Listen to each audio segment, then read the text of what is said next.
Most people understand that in the United States, we elect people to make laws on our behalf. In Arizona, the principal lawmaking entity is the state legislature. But did you know that the state constitution says that the people have the right to propose laws themselves without the need of the state legislature? This happens through what's called the initiative process, where a law or a constitutional amendment can be proposed by the people themselves if enough signatures are gathered to place the measure on the ballot. Then the people, acting as lawmakers, vote yes or no on the proposed ballot measure. If the proposition earns enough votes during the election, it becomes law. If not, it fails. Arizona is not unique in this power of the people to make laws directly. Roughly half of states allow this, but Arizona does have a constitutional provision that is somewhat unique to Arizona, something that was added just recently. It's called the Voter Protection Act.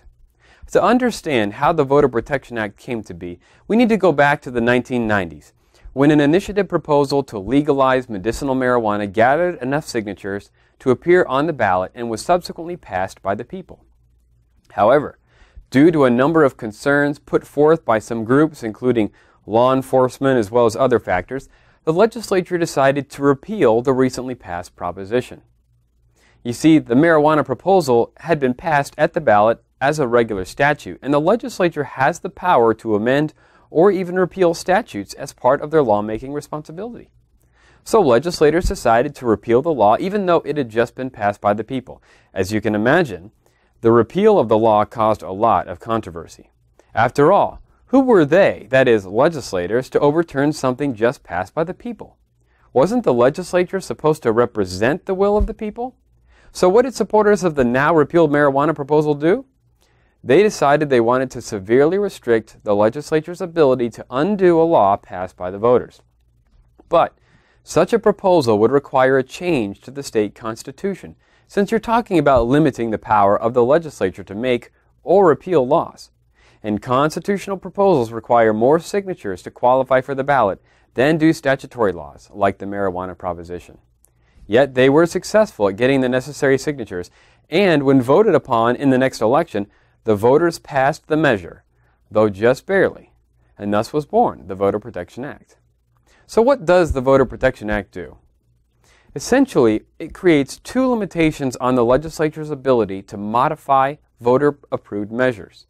First, any legislative change requires a 3/4 vote of the legislature.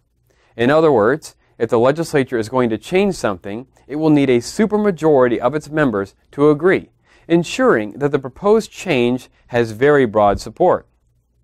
Second, and even more limiting, is that according to the wording of the Voter Protection Act, the legislature can only pass changes that further the intent of the voters. In other words, the legislature could not repeal a medicinal marijuana measure that was passed by the voters even if they were able to reach that 3/4 vote supermajority, because repealing the measure would clearly be the opposite of furthering the intent of the voters. Even proposals by the legislature to regulate medicinal marijuana may be justifiable, but if they inhibit medicinal marijuana in a significant way, one might claim that such regulations do not further the intent of the voters. So what has been the effect of the Voter Protection Act now that it's been in place since the late 1990s? Well, for one, nothing that has been passed by the voters has been repealed, and any changes made by the legislature to voter measures have been minimal. Of course, this was the exact goal of the Voter Protection Act's supporters.